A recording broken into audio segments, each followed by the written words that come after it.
capítulo 1, versículo 6. Vamos a continuar con nuestra serie La soberanía de Dios.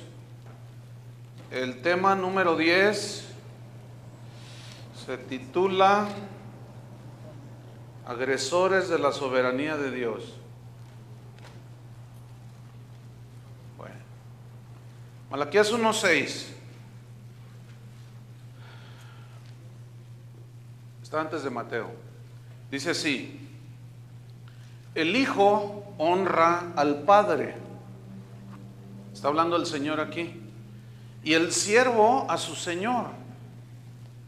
Si pues yo soy Padre, ¿dónde está mi honra? O sea, no estaban honrando a Dios. Y si soy Señor, ¿en dónde está mi temor o mi reverencia, mi respeto? Dice Jehová de los ejércitos a vosotros, oh sacerdotes, que menospreciáis mi nombre, o sea que tienes desechando mi nombre, teniéndolo en poco, y decís, ¿en qué hemos menospreciado tu nombre? Y Dios les contesta su pregunta. Fíjate, aquí les contestó: en que ofrecéis sobre mi altar pan inmundo, es decir, pan contaminado, pan malo, echado a perder. Y dijisteis, ¿en qué te hemos deshonrado? Y Dios les vuelve a responder, en que pensáis, fíjense, pensáis, ellos pensaban que la mesa de Jehová es despreciable. Aquí la palabra mesa en el hebreo significa comida. Entonces aquí se está refiriendo a la palabra de Dios, porque la comida que Dios da es su palabra, es el alimento al espíritu. Entonces aquí los sacerdotes estaban menospreciando la comida de Dios, la palabra de Dios, pero también estaban ofreciendo otro tipo de pan a la gente, cosas que no eran la palabra de Dios. Ahora vamos a Mateo capítulo 15, está adelantito, capítulo 15 de Mateo, versículo 8.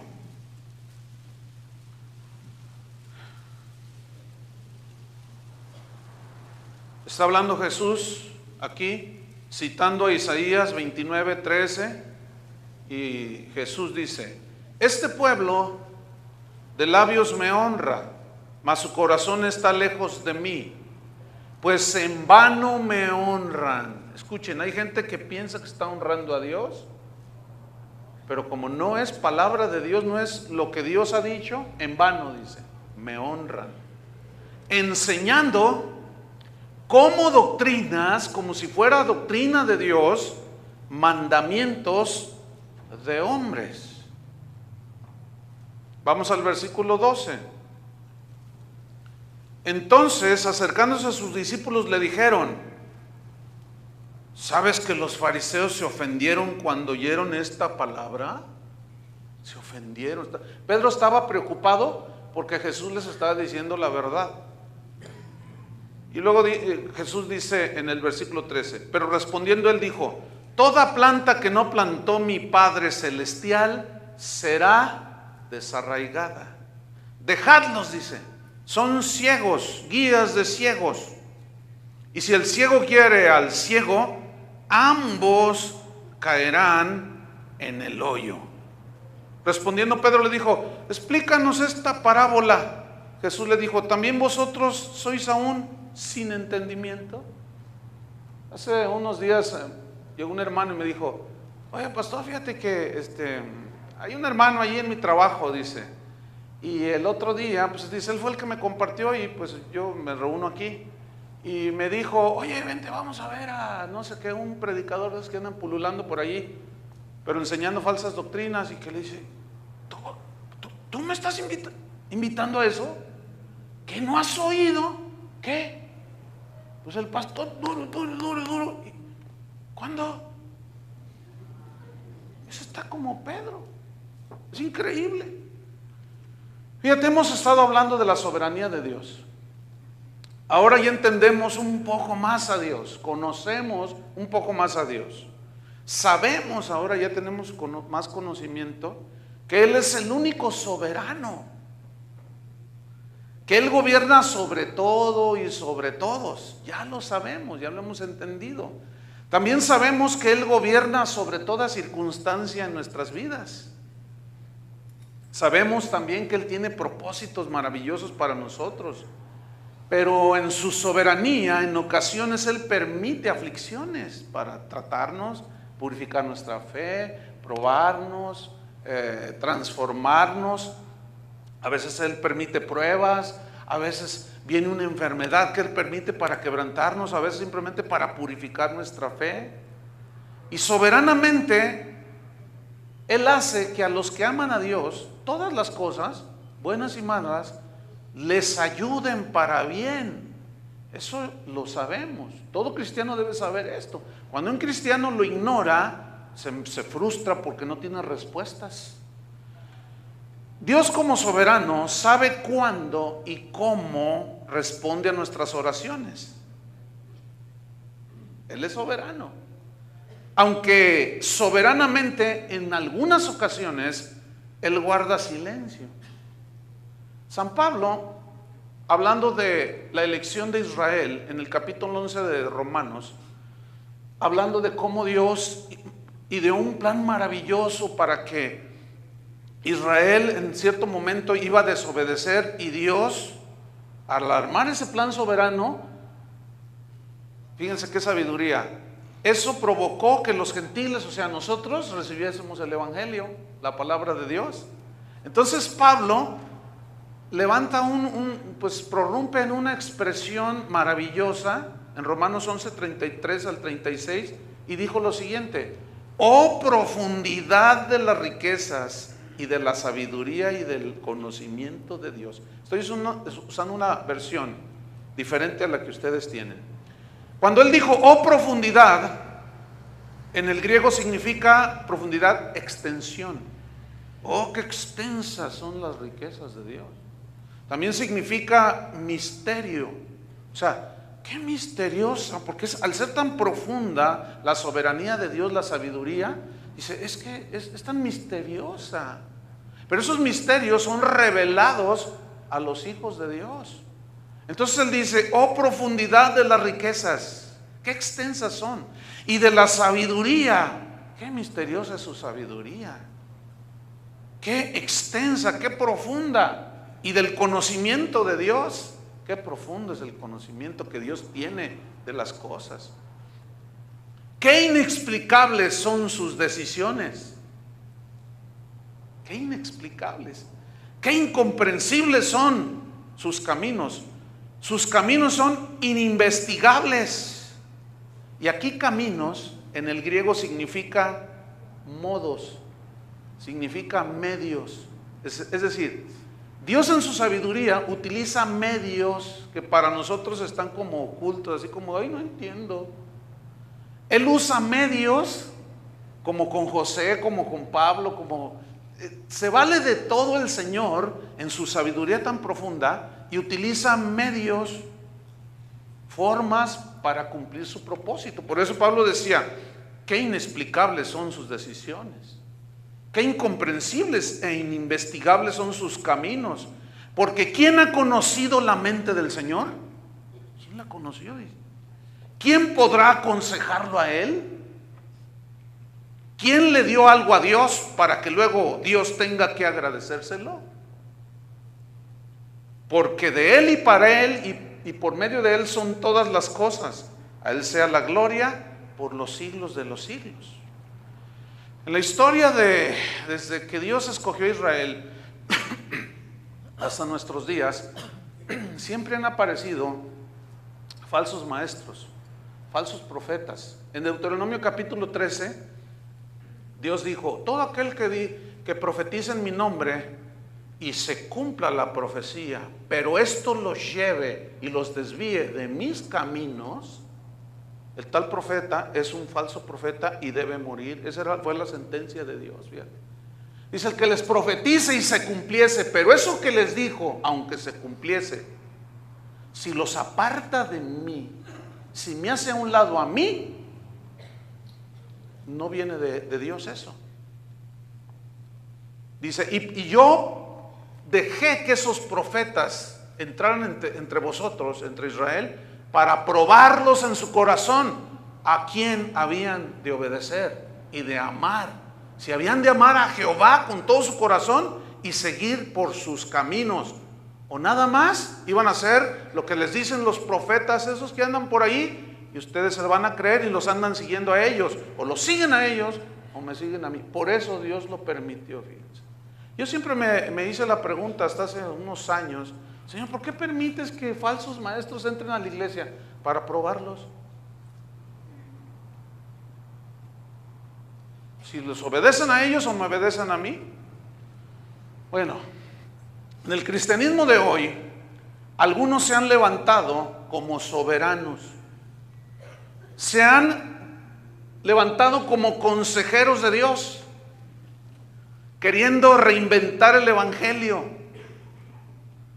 Estos soberanos, entre comillas, han introducido a la iglesia doctrinas ajenas a la Biblia. Son doctrinas centradas en satisfacer los deseos puramente humanos de las personas, terrenales. Estos soberanos, con sus doctrinas de hombres, hacen a un lado la soberanía de Dios. Agreden a Dios con sus falsas doctrinas. Pablo lo estableció claramente. Digo, ¿quién le aconsejó? ¿Quién le dio primero a él para que luego él tenga que agradecérselos? Y ahora estos que andan por ahí, ahorita estamos invadidos, hermanos, de esta gente. Se han vuelto consejeros de Dios. Le han dicho a Dios: no, pues fíjate que así no es así. Millones de cristianos han sucumbido a los maravillosos mensajes de estos mercaderes que han tomado la piedad como fuente de ganancia. Los tienen en una alta estima. Los tienen como becerros de oro. No se los toque, porque olvídese. Enseñanzas sobre cómo obtener el éxito, el multicitado evangelio de la prosperidad, el pensar positivo, la visualización, la confesión positiva. Todo este tipo de falsas doctrinas han invadido las librerías cristianas. Alguien me dijo que el 90% de los libros que se venden en las librerías cristianas son de estos temas, fíjense. Increíble.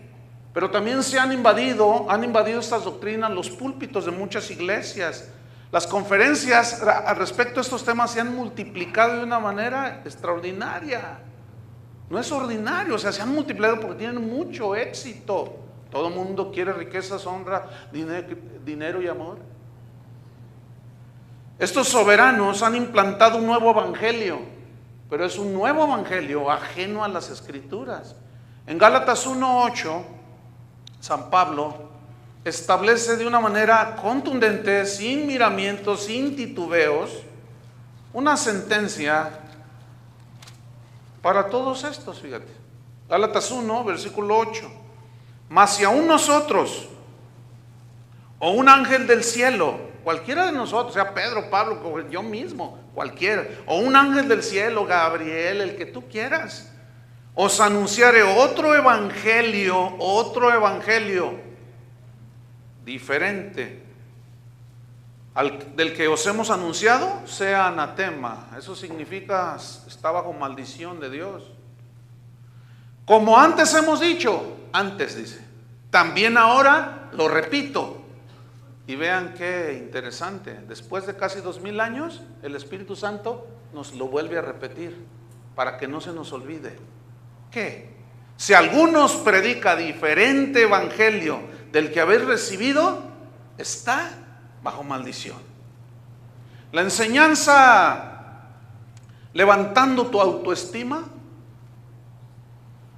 que maquillada con 2, 3 versículos por allí, ha hecho a creer a millones de personas, de cristianos alrededor del mundo, que somos merecedores de la mejor casa, del mejor carro, de la mejor ropa, porque somos hijos del rey y debemos de vivir como hijos del rey, dicen. Entonces el ser rico y exitoso, según estos falsos maestros, es una señal de estar bien con Dios. Pero esto solo sirve para silenciar sus conciencias. conciencias que están adormecidas, conciencias que están a punto de volverse cauterizadas. Todas estas doctrinas, hermanos, están diseñadas, inspiradas por demonios, según 1 de Timoteo capítulo 3, según Timoteo capítulo 4 también. Están diseñadas para satisfacer el ego de las personas, el yo, mis deseos personales. Todas esas doctrinas están diseñadas para satisfacer el materialismo de los oyentes. Watchman Nee, un ministro chino, de lo mejor que ha dado el cristianismo en China, dijo lo siguiente: ¿cuál es la mayor conquista del cristianismo? Y él responde: la mayor conquista es una completa unión con Dios por la muerte de Cristo y una pérdida total del ego. El ego es tu yo terrenal, que ambiciona todo, que envidia, que anhela, que quiere. Andrés Murray, un cristiano del siglo pasado, escribió en un libro que yo les recomiendo. El libro se llama Consagración Total, para los que les interese. Andrés Murray es el autor. Él escribió en este libro, en la página 27, lo siguiente. Dijo: el yo es nuestra mayor maldición,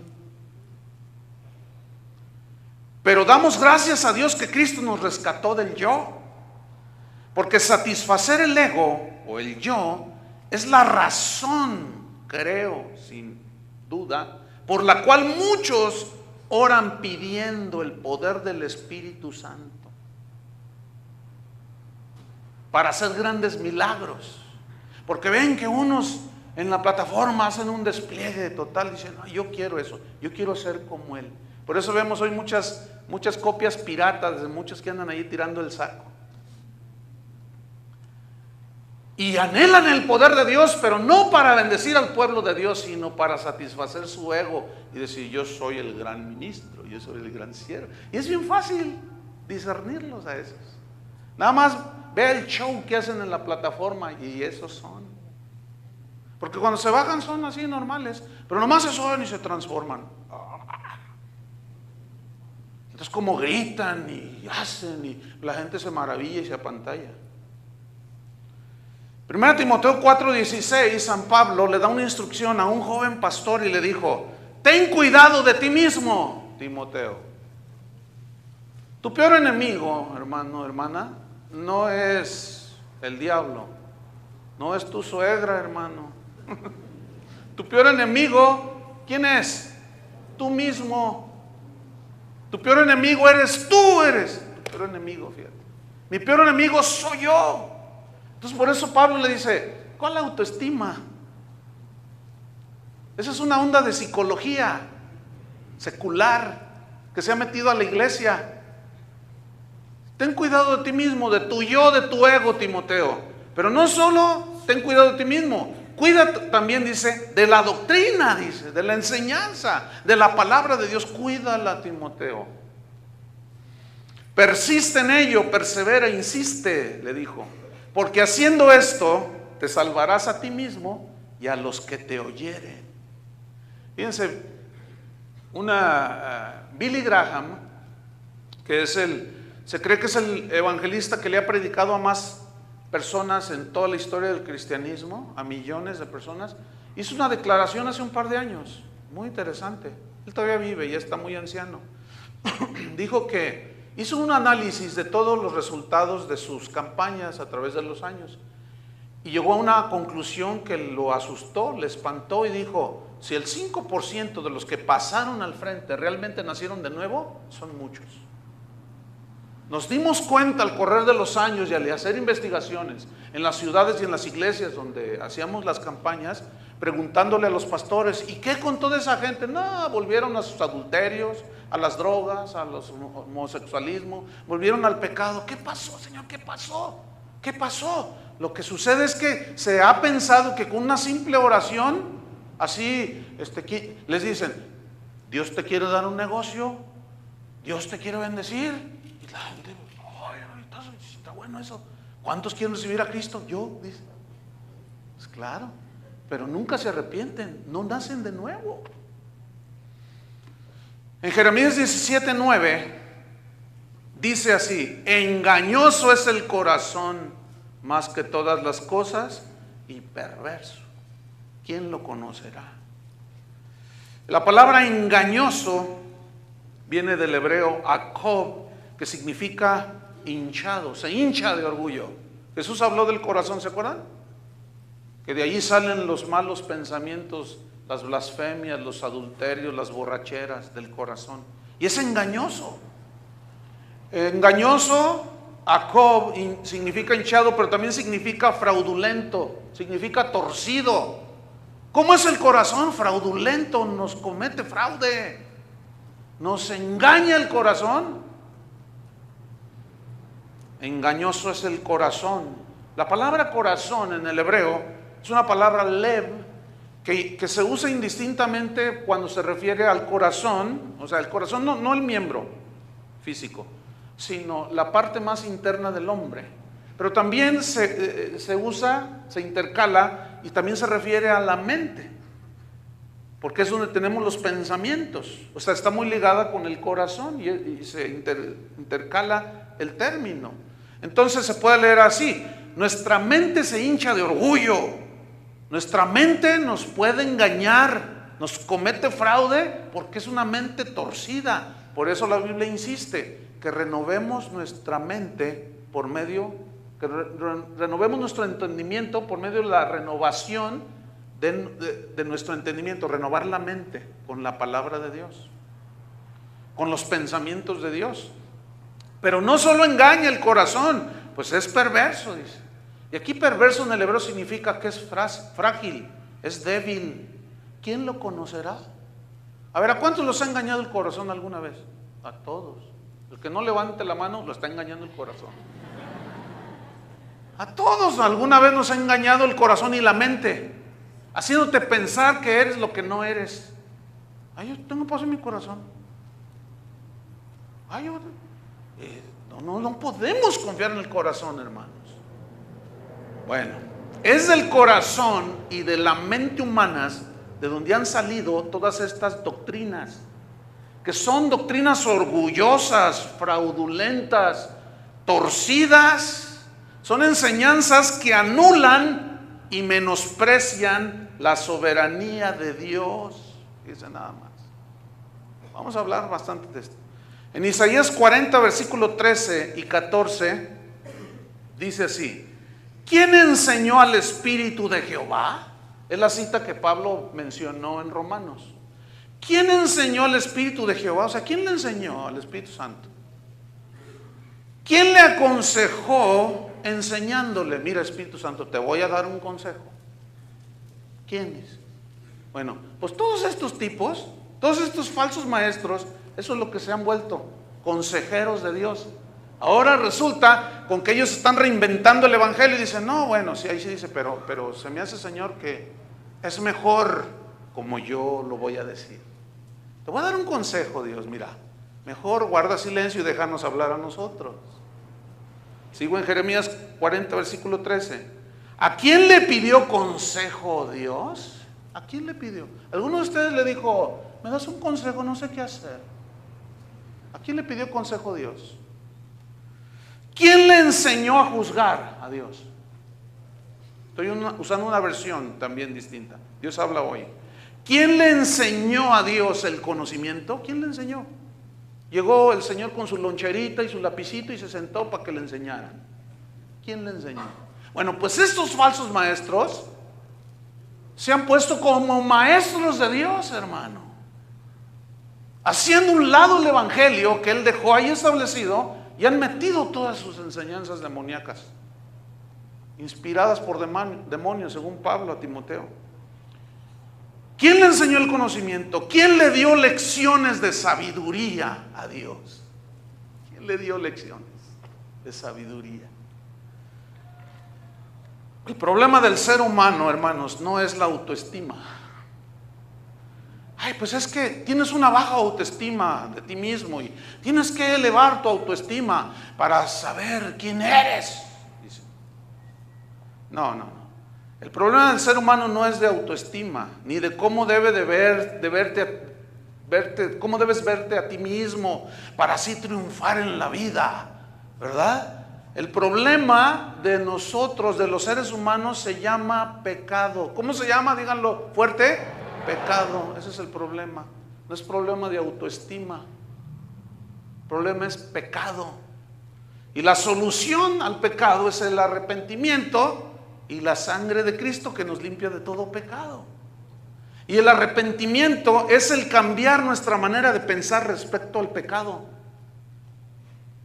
Cuando alguien verdaderamente se arrepiente, dice: no, oye compadre, ¿sabes qué? Ya no vamos a andar yendo allá a aquellos lugares con las mujeres, aquellas feas. No, compadre, ¿ya se te quitó lo hombre o qué? No, es que ya me hice cristiano. ¿Y eso qué? Yo también soy, dice. Sí, hasta el diablo es cristiano. No, compadre, es que yo ya quiero serle fiel a mi esposa. No, ya te hiciste del otro bando, te dice. Entonces tú te mantienes sólido en eso. ¿Por qué? Porque tuviste un genuino arrepentimiento. No era problema de autoestima. La autoestima la tenías tan elevada que decías: yo puedo con 5. No, el problema es pecado. Pero el arrepentimiento, hermanos, nos da, el arrepentimiento le da la espalda al pecado. Pero también el arrepentimiento le da la espalda al yo, o sea, a mis deseos terrenales. ¿Qué no nos da el Señor por medio del Espíritu que va produciendo en nosotros dominio propio? ¿Para qué? Para darle la espalda al yo, a nuestros propios pensamientos y proyectos puramente humanos de nosotros. El arrepentimiento le da la espalda al pecado y tiene un poder tremendo. Una vez que te arrepientes y la sangre de Cristo te limpia, el poder al que te lleva, que hace que una persona tenga un cambio radical, es que después de arrepentirte y la sangre de Cristo te limpia, te centra tu mente en Dios y en la palabra de Dios. Yo no sé a cuántos de ustedes les sucedió algo como esto, cuando se arrepintieron genuinamente. Desde ese día tu vida sufrió un cambio radical. ¿Cuántos vivieron eso? Desde ese día no hay día que no pienses en Dios. ¿Sí les pasa eso? No, tú te levantas pensando en Dios, sueñas con Dios, te acuestas y le dices: gracias, Señor, por este día. Las pruebas estuvieron duras, pero tu gracia me sostuvo. Tienes una situación: Señor, ayúdame. Estás enfermo, Señor, sáname. A veces Dios te sana, a veces Dios calla. Pero desde ese día tu vida fue totalmente distinta. Entonces, el arrepentimiento te centra en Dios y en la palabra. Porque entonces tú dices: ¿qué tienes para mí, Señor? ¿Qué me dices al respecto de este? Y entonces tú te deleitas, como decía Chuy mientras dirigía la alabanza, la adoración, ¿verdad? Medita en la palabra. ¿Tú te deleitas en la palabra de Dios? Decía él. Examínate si tú te deleitas, porque si no es tu delicia, yo dudo que seas nacido de nuevo. En Gálatas 2:20, Pablo dijo lo siguiente, hablando del yo, fíjense, dijo: con Cristo estoy juntamente crucificado. Ya no vivo yo, mas vive Cristo en mí. Lo que ahora vivo en la carne, lo vivo en la fe del Hijo de Dios, que me amó, el cual me amó y se entregó a sí mismo por mí. Bien, cuando dice con Cristo estoy juntamente crucificado, esa palabra juntamente significa verdaderamente. O sea, es decir, si tú verdaderamente no has muerto a tu vida pasada, a tu yo crucificado en la cruz de Cristo, no eres hijo de Dios. Yo te desengaño, yo te lo digo con claridad, sin darle las vueltas. Imagínate aquel día que hay que dar cuentas y luego tú estás allí y el Señor dice: ¿sabes qué? No está tu nombre en el libro de la vida. Pues es que el pastor nunca me dijo. ¿No les dijiste, Chuy Olivares? Ay, señores, pues es que si les decía, se me iban, se ofendían. Si yo les decía que son pecadores. ¿Saben que en muchas iglesias han quitado de su vocabulario la palabra pecado?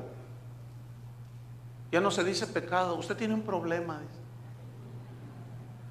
El Señor no vino a limpiar con su sangre problemas. Quiero que sepan, Vino a quitar y a borrar pecados, hermano. Entonces el homosexual no tiene un problema de homosexualidad, tiene un pecado de homosexualidad. El adúltero, el alcohólico no está enfermo, es un borracho. Eso es lo que dice la Biblia. Suena duro, pero es que así es. Nadie se va al infierno por enfermedad, hermanos. Con Cristo soy juntamente, verdaderamente crucificado. Y ya no vivo yo. ¿Qué significa? Mi yo, mis proyectos, mi yo, Pablo, yo, el orgulloso, aquel, el de judío de judíos, hebreo de hebreos, el que estudió aquí y allá, y el que era parte del Sanedrín, y que todas las cosas que yo gané en el mundo. Después, cuando él se entregó a Cristo, dijo, todas esas cosas las tengo por basura, con tal de ganar a Cristo. Y la palabra basura en el hebreo significa, en el griego, significa estiércol. Fíjate lo que tenía Pablo, todos los logros del yo como excremento. Suena duro, ¿no? Porque es lo más desechable que hay. Así lo tenía, dice, con tal de ganar a Cristo, decía. Entonces él dijo, yo estoy verdaderamente crucificado con Cristo, ya no vivo yo, mas vive Cristo en mí. Significa, ahora yo hago su voluntad. Él se entregó por mí, yo me entrego a Él. Lo mejor que yo puedo hacer es hacer su voluntad. Eso significa que Cristo viva en mí. Eso significa que Cristo viva en ti. Que tú y yo hagamos su voluntad. Y nuestro yo que quiere todo lo material y lo terrenal, hazlo a un lado, hermano. Esas son las añadiduras que Dios da. Sin embargo, todas esas falsas doctrinas van dirigidas al yo, fíjate, a los deseos del yo. Sigue diciendo Pablo, lo que ahora vivo en la carne, o sea, mi vida actual en mi cuerpo, ahora yo lo vivo en la fe del Hijo de Dios, o sea, confiando en Dios para todo. Para todo. Ya no confío en mí mismo, sino confío plenamente en el Señor, el cual me amó y se entregó a sí mismo por mí. Fíjense, Cristo sin egoísmo de ningún tipo, sino por amor se entregó. Pablo lo entendió. Dijo, en el corazón de Jesús no había egoísmo, se entregó por mí, pues yo tampoco voy a tener ego para tratar de sacarle a Dios lo que me gusta, quiero y anhelo. No. Allí Pablo dijo, solo me basta su gracia. Fíjate que solo crucificando nuestro yo en la cruz de Cristo es que podemos vivir la vida con Dios. Porque los designios de la mente carnal, los designios de la carne son enemistad contra Dios, dice en Romanos. Porque no se sujetan a Dios, ni tampoco pueden. Mientras que Dios te dice, busca primeramente el reino de Dios y su justicia. No, pero yo declaro que el carro nuevo es para mí.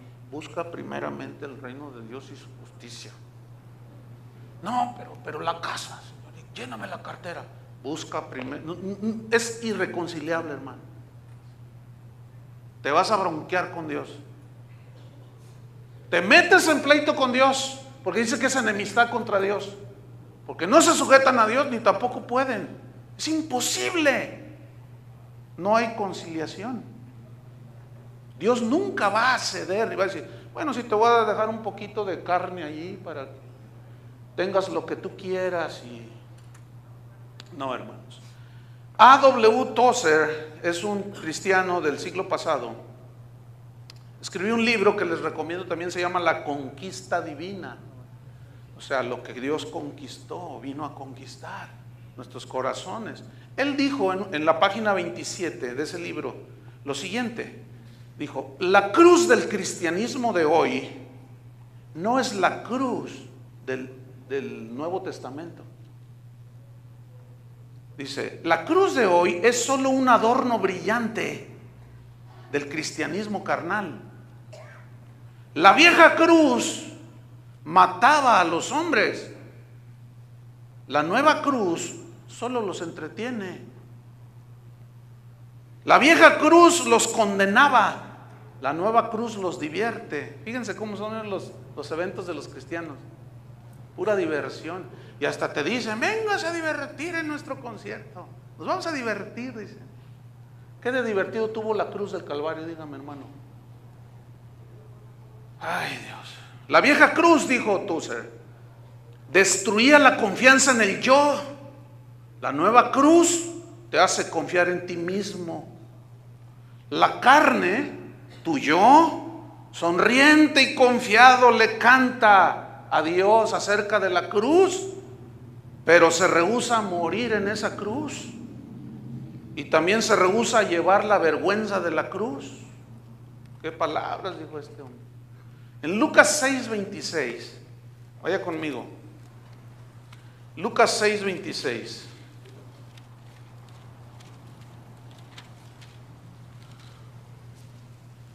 Está hablando Jesús aquí y dice lo siguiente: ay de vosotros. Ese ay es una exclamación de dolor, así como diciendo, ay de ti, ay de vosotros, como diciendo, pobres de ustedes.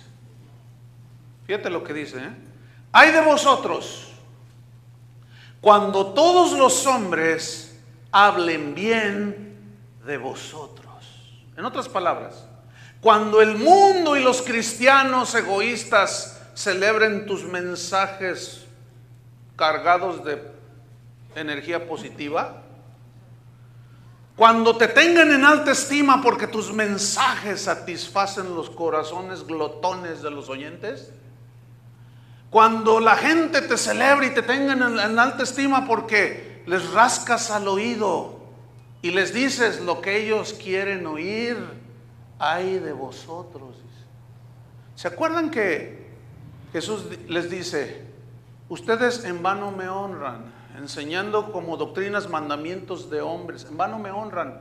Y llegan los discípulos, Señor, se ofendieron porque les dijiste esto. Se ofendieron. Y el Señor bien preocupado, ¿verdad? ¿Se ofendieron, Pedro?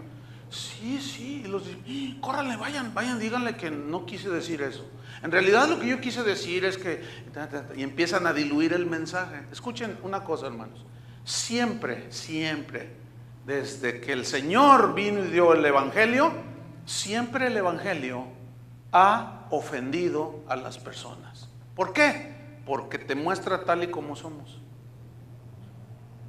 Por eso ofende. ¿A quién le gusta que le digan que se va a ir al infierno si no se arrepiente? Lo primero que dice, ahí tú te crees muy santo. ¿A quién le gusta que le digan todas las cosas que hace y que no le agradan a Dios? Pues eso ofende. Entonces lo que Cristo está diciendo es esto: ay de vosotros cuando lo que ustedes hablen y den sus mensajes, la gente hable también de ustedes. ¿Por qué? El Señor dice, ay de vosotros. Él dijo, ustedes no son del mundo, por eso el mundo les aborrece. Porque el mensaje de la Biblia es totalmente contrario a los mensajes y la filosofía del mundo. Es imposible, entiende esa palabra, es imposible que los pensamientos del mundo, los pensamientos de la carne, del yo, todo lo que tiende a exaltar al hombre, está el poder en ti, el potencial en tu vida, tú puedes, tú nada más dilo y tú puedes, aunque seas un adúltero, tú puedes. Porque como no te hablan de pecado, dicen el poder está en ti, desde los púlpitos. Es imposible que esos mensajes se concilien con el Evangelio. Es imposible. Entonces, tú dices la palabra de Dios, lo que dice el Evangelio, pues estás agrediendo.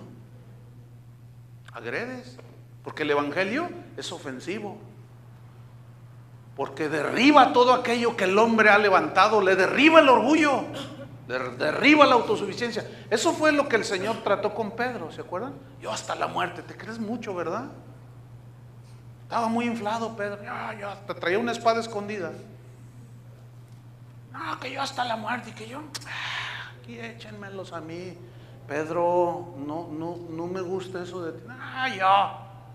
Bueno, y luego llega el diablo. Oye, déjame darle una, no, te doy permiso. Y se lo sacude allí. ¿Qué quería el Señor destruir? El yo de Pedro. Y ahora todas esas doctrinas te lo quieren levantar, te lo quieren resucitar. Tu yo debe estar en el suelo, hermano. ¿Escuchaste? Juan dijo, es necesario que Él crezca y yo mengüe. Que Él crezca y yo mengüe. Ya no es lo que yo anhelo, deseo y quiero, sino es lo que Él desea, anhela y quiera. ¿No es cierto? Él es el soberano, no nosotros. Aunque estos soberanitos nos quieren hacer creer lo contrario. Se han puesto como consejeros de Dios, pero su fin va a ser terrible. Sigo leyendo. Ay de vosotros cuando los hombres hablan bien de vosotros, porque así hacían sus padres con los falsos profetas. Ay. Pues, imagínate, pues por eso estaban todos ofendidos. Así hicieron tu abuelo, tu tatarabuelo y todos tus vuelos. Así hicieron con los falsos profetas. ¿Qué hicieron? Miren, en Ezequiel 13, eso se los dejo de tarea. Allí todo el capítulo, Dios se va, pero con todo, contra los falsos maestros, contra los falsos profetas. Y en el mismo capítulo habla de los profetas de almohadilla, les dice. En algunas versiones dice que ponían mantos, pero la mejor traducción es almohadillas. ¿Se han fijado en las escenas de las películas cuando sale la última cena que está Jesús con sus discípulos, que están sentados a la mesa? Porque dice allí estaban sentados a la mesa, pero no era una mesa como las de nosotros. No, en realidad en aquellos tiempos ellos se sentaban en el suelo y se reclinaban en almohadillas, los codos, y así comían o se sentaban, pero estaban literalmente en el suelo. Entonces, lo que dice, esos profetas de almohadilla, ¿qué significa? Esos que le hablaban al rey, le hablaban a los gobernantes, le hablaban a los israelitas y llegaban, a ver, trae al profeta. Entonces llegaba el profeta de almohadilla con sus almohadillas, ¿no? Entonces se sentaban en el piso y las ponían allí y se ponían así. Y los otros decían, ay, a ver, ¿qué tiene Dios para mí? Y ponían sus almohadillas y se sentaban en el suelo. Así dice el Señor, Jerusalén, la tierra santa, donde Dios ha puesto el pie, donde Dios ha puesto la mirada. Jerusalén, todo está bien, prosperidad y bienestar para Jerusalén. Y luego dice, cuando yo no dije nada de eso, dice el Señor. Hablaron de su propio corazón, les hablaban al oído esos profetas de pacotilla, esos profetas de almohadilla. ¿Sabes que esos profetas de almohadilla abundan por todos lados aquí, en el cristianismo de hoy? Fíjate bien, siempre están. Y yo declaro y yo te digo, tu negocio 2008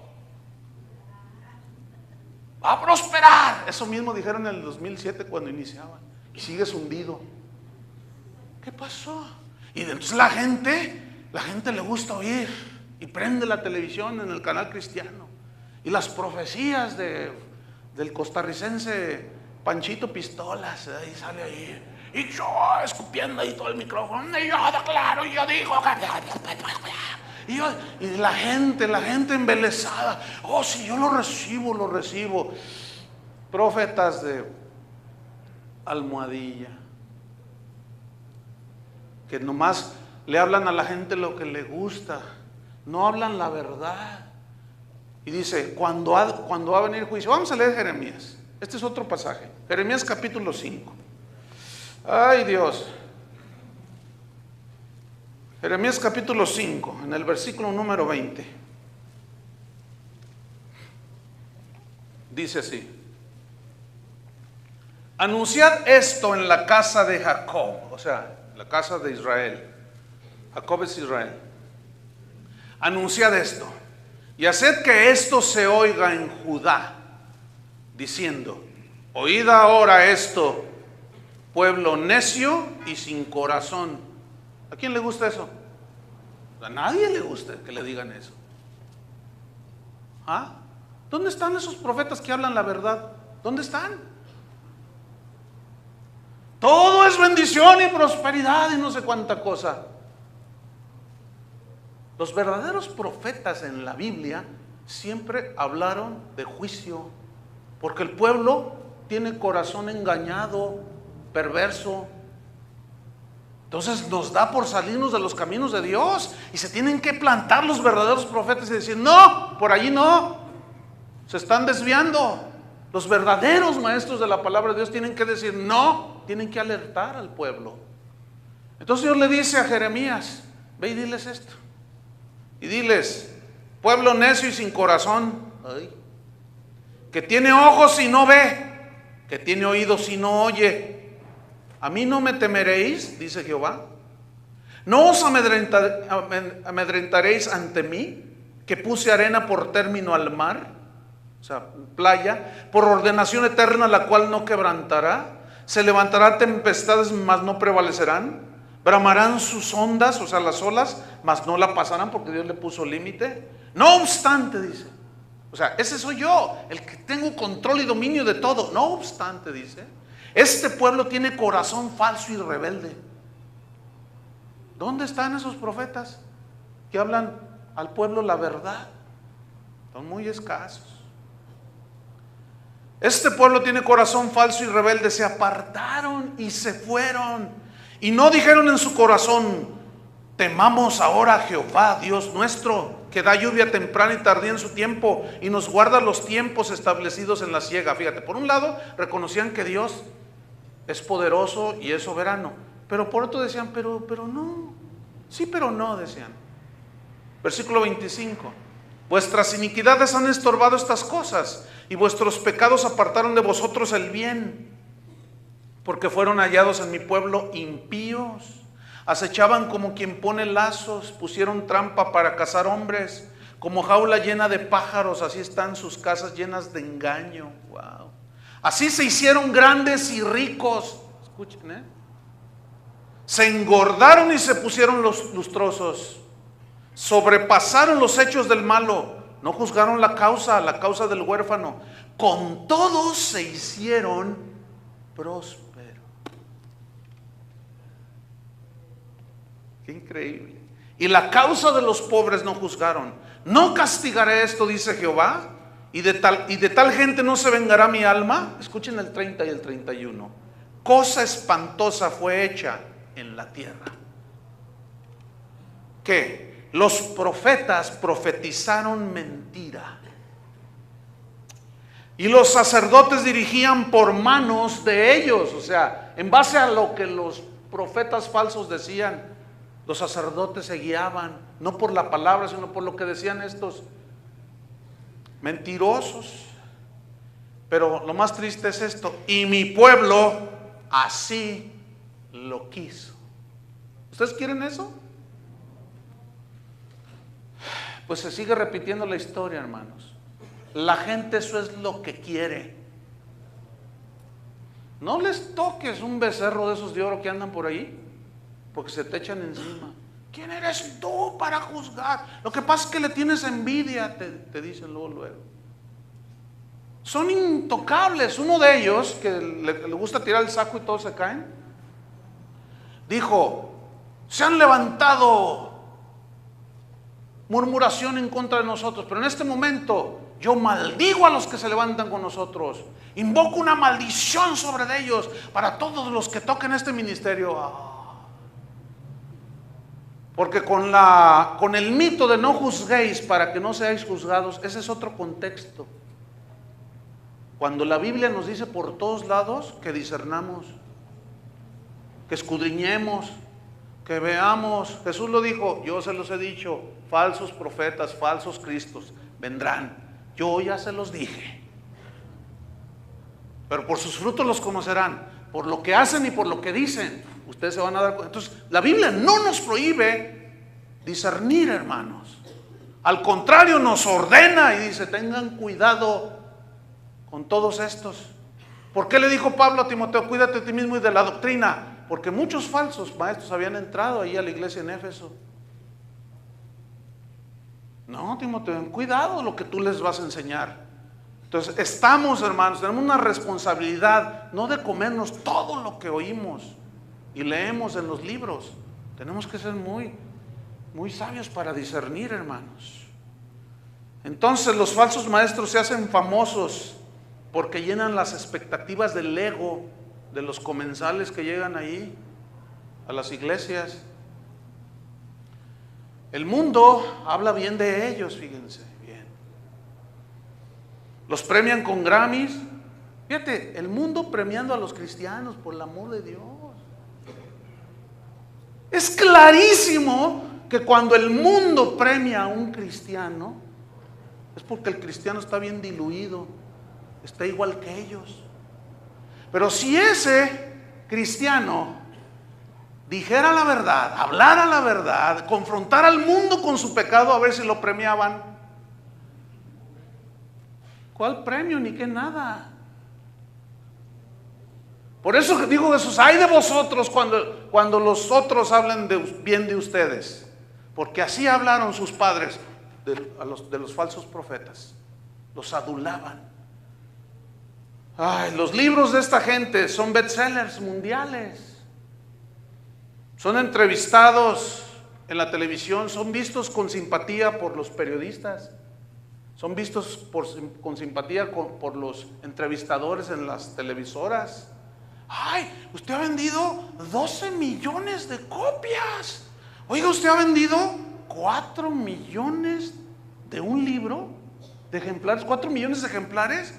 Pues sí. Oye, ¿y a qué se lo debe? O sea, ¿qué es? ¿A qué le debe su éxito? Bueno, es que yo siempre mi mente ha estado renovándose y yo hablo positivo, yo hablo éxito. ¿Y Dios? Y cuando dicen Dios, no Cristo. Pues es que Dios me ayudó. ¿Cuál Dios? Espérame. También los krishnas hablan de Dios. También los testigos de Jehová hablan de Dios. También los mormones dicen Dios. ¿Por qué no dicen Jesucristo? ¿Por qué? ¿No quieren ofender? Tú di Dios, todo el mundo cree en Dios. Pero di Jesucristo, al que murió en la cruz por nuestros pecados. Ay, eso no me gusta. Yo soy un hombre bueno. Algunas afirmaciones de algunos famosos profetas de almohadilla. Por ejemplo, un pastor que heredó un imperio eclesiástico allá en los Estados Unidos, en el estado de Texas, es un junior del evangelio, nació en cuna de oro, escribió un libro que se llama Tu mejor vida ahora. En el capítulo primero, que se llama Agrandando tu visión, en la página 10, dice lo siguiente, pongan atención, para que vean cómo hacen a un lado la soberanía de Dios, y ellos ya se pusieron como los consejeros de Dios. Fíjate lo que dice. Dice, hay una semilla en ti, es tu hora. Tú has estado enfermo por largo tiempo, pero ahora es tu momento para ser sano. O sea que tú decides tu sanidad y la soberanía de Dios. Bueno, sigue diciendo este sonriente predicador. Tú puedes estar en apuros financieros, con toda clase de deudas, pero hoy llegó tu hora de salir de ellas. Hoy llegó tu hora. Amigo, dice, es hora de agrandar tu visión. Y se refiere a agrandar tu manera de ver las cosas y diciendo, no, ¿por qué debo de estar pobre?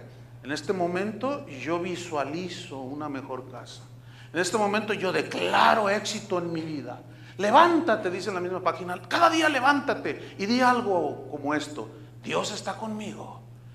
Dios me va a abrir las puertas hoy. Yo voy a tener éxito hoy, voy a ganar dinero, me voy a comprar la casa de mis sueños. Agranda tu visión. Pregunto, ¿dónde está la soberanía de Dios ahí? ¿La están tomando en cuenta? ¿No? Porque ahora que llegó ese profeta, ahora ya te dice cómo salir de la pobreza, ahora ya te dice cómo te vas a sanar. ¿Y Dios? Mira, te voy a decir algo. Si Dios te quiere sanar, te sana. Si no, no. No es cuando tú digas y quieras, fíjate. Yo nada más les digo esto para que se acuerden que el soberano es Él. Pero estos soberanitos ahora están aconsejando a Dios cómo se hacen las cosas. Ahora Dios, los hermanos, la gente va a ser rica cuando ellos lo declaren, Hicimos una corrección a la constitución política del reino de Dios. Y le hicimos una enmienda allí porque Dios, oye, no, tú no quieres ver a tus hijos sufrir, ¿verdad que no? Y se ponen a aconsejar a Dios. Y se ponen a darle, siéntate Dios, te voy a dar lecciones de sabiduría. A los hijos no se les trata así.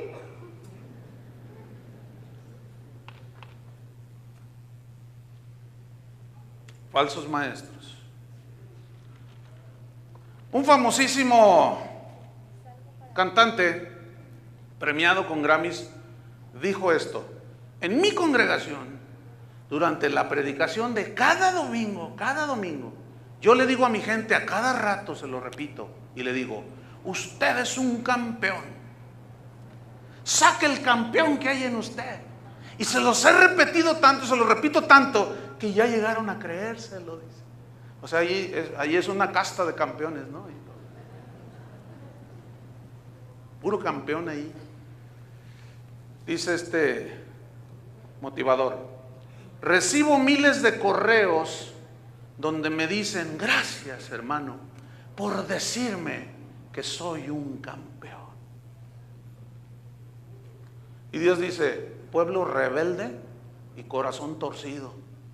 ¿Qué les gusta más? ¿Que les digan pueblo rebelde y de corazón torcido o que les digan campeones? Pues campeones. Eso es lógico. Eso levanta la autoestima, el ego.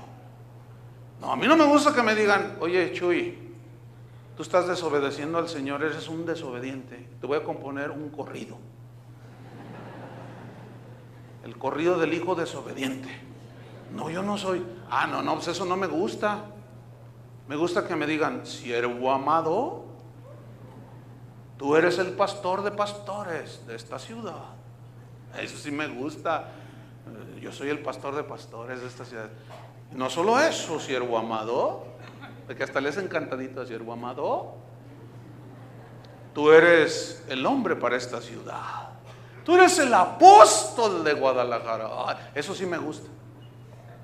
Pero que me digan, siervo, así te dice el Señor, no les estás enseñando mi palabra y te voy a visitar. Te reprendo, Satanás, luego. Tú eres un profeta de mal agüero. Yo quiero mis profetas de almohadilla. Esos, me gusta lo que me dicen. La confesión positiva, hermanos, ha suplantado la soberanía de Dios. Un coreano, que se dice que es el que tiene la iglesia más grande del mundo, en un libro que escribió llamado La Cuarta Dimensión, dice lo siguiente: llena tu mente de éxito y llegarás al éxito.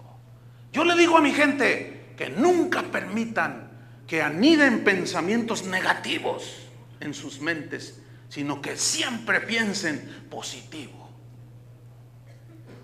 Un magnate del cristianismo que se precia y se jacta de que tiene un jet privado, él es guatemalteco, dice lo siguiente, está predicando, ¿no? Y dice, le voy a hacer una pregunta, ¿de qué vive usted? De mi trabajo, me responderán algunos. Usted está equivocado. Usted vive de lo que dice, usted vive de lo que habla, usted vive de lo que confiesa. Nuestra boca nos abre puertas y nuestra boca nos cierra las puertas. Suena excelente, pero la soberanía de Dios, ¿dónde está? ¿Dónde está Apocalipsis 3:7, donde dice que Cristo es el que cierra y ninguno abre? El que abre y ninguno cierra. No, entonces ya no es Cristo el que cierra y ninguno abre. Ya no es Cristo el que abre y ninguno cierra. Ahora es lo que tú declaras con tu boca. No sé si alcanzan a ver el engaño, hermanos. ¿Lo alcanzan a ver o no? ¿Dónde está la soberanía de Dios? Tú, mira, tú declara que vas a ser presidente de Disneylandia y vas a ver que vas a ser presidente de Disneylandia. Establécelo y decrétalo. Hermanos, la Biblia no habla de lo positivo ni de lo negativo. La Biblia habla de lo verdadero y de lo falso. De lo verdadero y de lo falso. Lo positivo y lo negativo son términos muy relativos, hermano. Porque lo que para ti puede ser positivo, para Dios no lo es. Lo que para ti puede ser negativo, tampoco para Dios lo es. La palabra de Dios es absoluta. Un pastor, amigo mío, él es pastor en Madrid. Él hizo unos escritos muy interesantes y él dijo: lo positivo no siempre es lo verdadero. O sea, lo que para ti es positivo no necesariamente es lo verdadero desde el punto de vista bíblico ni de Dios. Y él pone un ejemplo, dice: una marcha homosexual es positiva para la libertad sexual en la opinión de un homosexual, pero en la opinión de Dios no. ¿Entendieron? Otro ejemplo: si cierran un antro, un lugar donde bailan mujeres desnudas, y lo cierran, pues ese es algo negativo para los borrachos y los lascivos. Ay, ¿ya viste, compadre? Híjole, man. No, qué mala onda, qué negativo, nos cerraron el changarro. Para ellos es negativo, pero según la Biblia, no. Entonces ese rollo de que no pienses negativo y piensa positivo, hermano, eso no tiene sustento en la Biblia. Entonces, fíjate, si yo confieso positivo que voy a tener la mejor casa, y si no está en el plan de Dios, entonces es negativo para mí. Si yo estoy enfermo y declaro: no tengo nada, no tengo nada. ¿Te imaginas a Pablo? Llega el mensajero de Satanás, lo traspasa y lo tumba. Y luego llega Pedro y le dice: ¿qué tienes? No tengo nada, no tengo nada. No.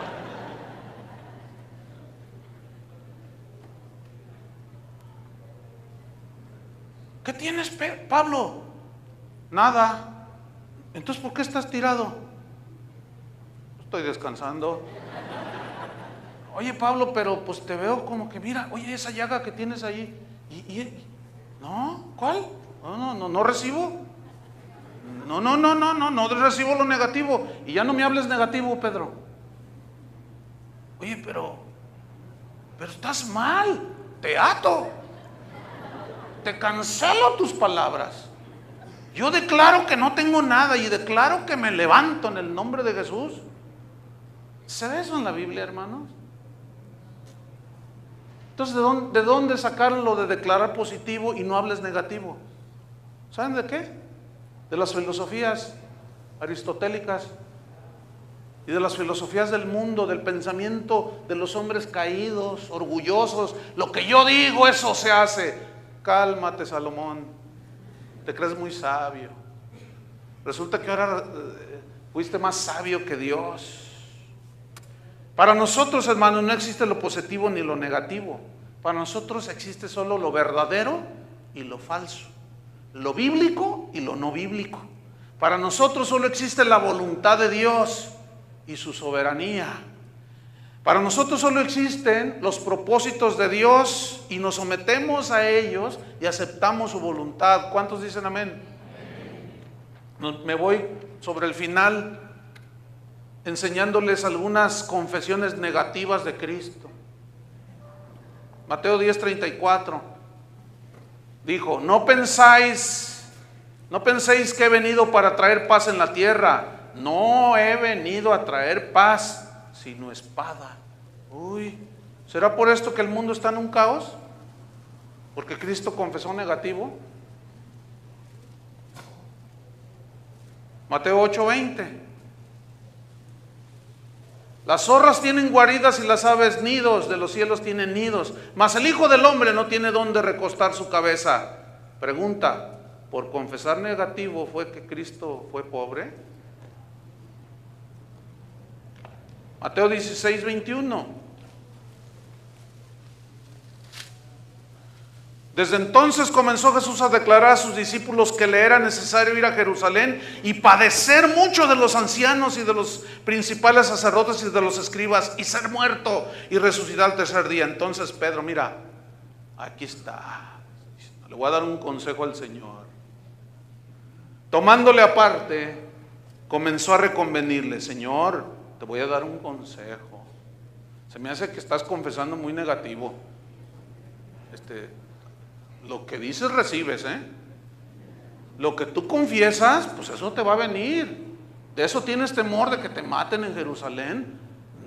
Señor, por favor, ¿verdad? Necesitas renovar tu mente y pensar positivo. Visualiza otra cosa, pero no andes diciendo que te van a matar, Señor, por el amor de Dios.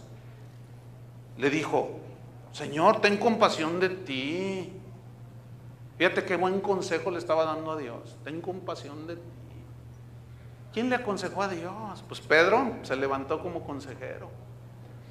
En ninguna manera te acontezca esto, Señor. No, yo ato tus palabras. Fíjate. Pero él, volviéndose, o sea, Jesús dijo a Pedro: quítate de delante de mí, Satanás. ¿Oíste, Satanás? Sí, les estoy diciendo a algunos. Y aquellos que van a oír la grabación: quítate de delante, Satanás.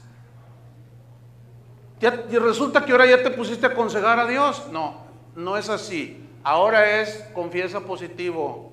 Ahora di esto, hazlo así y te vendrá. Y el Señor está acá con su evangelio. Dice: mira, vamos a reinventar el evangelio, vamos a aconsejarle a Dios. Ya no le hagas caso a Dios, ahora hazle caso al maestro, al consejero Pedro. Quítate delante, Satanás. Dice: me eres tropiezo. Escuchen: porque no pones la mira en las cosas de Dios, sino en el ego de los hombres. ¿Ven? Entonces Jesús dijo a sus discípulos: si alguno quiere venir en pos de mí, niéguese a sí mismo. ¿Cuál autoestima, hermano? Y tome su cruz, significa muerte del tuyo, y sígame. Porque todo el que quiera salvar su vida la perderá, y todo el que pierda su vida por causa de mí la hallará. Porque ¿qué aprovechará el hombre si ganare todo el mundo y perdiera su alma? ¿O qué recompensa dará el hombre por su alma? ¿De qué le sirve? Qué tremendo. El último versículo, 1 Corintios 4:10. Y nos vamos para que no se ofenda. 1 Corintios 4:10. ¿Sabe que hoy se está estilando en muchas iglesias predicar 15 minutos? 20 minutos, 25 a lo más. ¿Por qué? Pues para que la gente no se sienta incómoda y no se canse, y se levante. Y luego allá a la salida unas donitas con café. Aleluya. 1 Corintios 4, versículo 10. Vean la autoestima de Pablo, vean el positivismo de Pablo, Nosotros somos insensatos por amor de Cristo. Ay, Pablo, no hables así de ti, necesitas elevar un poquito tu autoestima. Mas vosotros prudentes en Cristo. Nosotros somos débiles. No, di fuerte soy. Mas vosotros fuertes. Vosotros honorables, mas nosotros despreciados. Hasta esta hora padecemos hambre. Por eso ni para tacos tenías, Pablo. ¿Para qué? ¿Para qué confiesas que padeces hambre? Tenemos sed. No, Pablo tan negativo. Con razón, ni para una Coca-Cola tenías. Estamos desnudos. No, mírame a mí con mi traje de $800. Tú no tienes ni una camisita de Milano. ¿Por qué? Porque confiesas negativo, Pablo. Necesitas cambiar. Ay, Pablo, somos abofeteados. Te lo mereces, Pablo. No tenemos morada fija. Con razón, no tienes casa propia. No te has visualizado. Ya no confieses eso, Pablo. Mira, cuando menos que te dé una casa en el Cerro del 4 allí en Jerusalén. Pero ya no andes diciendo que no tengo ni dónde recostar, ni tengo morada fija. Pablo, eso anula la fe, Pablo. Eso inhibe el poder de Dios, Pablo. Nos fatigamos trabajando con nuestras propias manos. Nosotros no, fíjate, porque nosotros decimos, fuerte soy, fuerte soy, fuerte soy. Nos maldicen y bendecimos, padecemos persecución y la soportamos. Nosotros no, porque Cristo ya llevó nuestros dolores. 13. Nos difaman y rogamos. Hemos venido a ser ahora como la escoria del mundo, el desecho de todos. ¿Sabes qué es escoria y desecho en el griego? Excremento. ¿Qué dijo Pablo? Se me hace que se equivocó. ¿Qué dijiste, Pablo? Somos el desecho del mundo. Híjole, no. Aquí enseñan falsas doctrinas. A mí se me hace que Pablo ya se desvió del evangelio. Fíjate nomás, dice que nosotros los cristianos somos el desecho, la escoria, las heces del mundo. No, hombre, ¿cómo nosotros somos hijos del rey? ¿Se fijan qué diferente es ese otro evangelio al evangelio de Cristo? Ahora, ¿por qué él padecía todo esto? Por la predicación del evangelio, porque todos se le echaban encima, porque les decía la verdad, y la verdad es la que te va a hacer libre, hermano. Vámonos sobre el final. Porque aunque tengáis, en el 14, no escribo esto para avergonzaros, sino para amonestarlos, como a hijos míos amados. Porque aunque tengáis 10,000 años en Cristo, no tendréis muchos padres, pues en Cristo Jesús yo os engendré por medio del evangelio. Por tanto os ruego que me imitéis. No. ¿Cuántos quieren imitar a Pablo? No, yo no. Yo mejor, mira, lo que diga el profeta de allá de Houston. No, hombre, con su sonrisa así bien bonita. Y tú vas a tener este año, te va a ir bien. No, pero imitar a Pablo, no, hombre, imagínate no tener morada fija. No, yo declaro que en Puerta de Hierro mi casa estará. Versículo 17. Por esto mismo os he enviado a Timoteo, es mi hijo amado y fiel en el Señor, el cual os recordará mi proceder en Cristo, de la manera que enseño en todas partes y en todas las iglesias. ¿Se enseña esto hoy? No. Mas algunos están envanecidos, o sea, su yo se elevó, como si yo nunca hubiese de ir a vosotros, pero iré pronto a vosotros, si el Señor quiere. ¿Ven? Iré a vosotros, bueno, si el Señor quiere. Qué diferente, si el Señor quiere. Y conoceré no las palabras, sino el poder de los que andan envanecidos, porque el reino de Dios no consiste en palabras, sino en poder. ¿Qué queréis? ¿Iré a vosotros con vara o con amor y espíritu de mansedumbre? ¿Saben cómo llegó? Con vara. Llegó a todos me los voy a surtir. En el capítulo 5 dice, de cierto se oye que hay entre vosotros, que hay fornicación. ¿Dónde tienen la cabeza? Y ustedes, pastores, no han hecho nada, estaban envanecidos con sus predicaciones de la autoestima y del yo y que quién sabe cuánta cosa. Dice, están pecando, el tal se ha entregado a Satanás. Entregar a un hermano a Satanás, no, ay, qué falta de amor. ¿Excomulgarlo? No, Pablo, ya te aceleraste, Pablo. Hermanos, el evangelio, estos profetas soberanillos han cambiado el evangelio, hermanos. Ese no es el evangelio. Termino. Los soberanos falsos profetas te dicen, piensa en éxito y lo obtendrás, habla positivo y lo que digas recibirás. Cristo dijo, santifícalos en tu verdad, tu palabra es la verdad.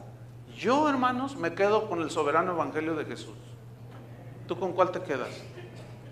Yo me quedo con la soberanía, sometido a Dios. Él tiene la última palabra. Yo inclino mi rostro ante Él.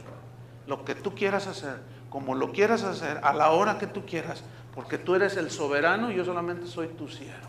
Yo me quedo con eso, hermanos. Aunque no llegue la casa, el carro y todo todos andan buscando. Yo me quedo con el Evangelio de Cristo. ¿Cuántos se quieren quedar con el Evangelio de Cristo? Pónganse de pie. Levanta tus manos a Dios. Dile: Señor, dame sabiduría y discernimiento para detectar esos falsos soberanos que te quieren aconsejar, que quieren reinventar el Evangelio, diciendo puras mentiras, que los egoístas, glotones espirituales, les cae bien al oído. Señor, no. Abre mi oído. Yo no quiero tener un corazón engañoso, ni rebelde, ni necio. Conociendo tu gran sabiduría, Señor, la profundidad de tus riquezas y de tu conocimiento, con eso me basta. Con eso me basta. Porque sé que tú sabrás encaminar todas las cosas para bien, para aquellos que te amamos, Señor. Llévanos, Señor, siempre de tu mano. Y cualquier cosa que nos suceda, sabemos que está en tu completo control, porque tú eres soberano, Señor. Gracias a los que nos has dado una casa, gracias a los que no nos has dado, gracias a los que has prosperado su negocio y otros están empezando o no funciona. Señor, estamos contentos con lo que tenemos. Gracias, soberano, Rey de reyes y Señor de señores, el único que habita en luz inaccesible. Oh profundidad de las riquezas de la ciencia, del conocimiento de Dios. Qué inexplicables son sus caminos, qué profundos son sus juicios y sus modos en el que Él hace su voluntad. Gracias, Señor, por el privilegio de conocerte un poquito más. Te bendecimos en el nombre de Jesús. Amén. Que Dios les bendiga, hermanos.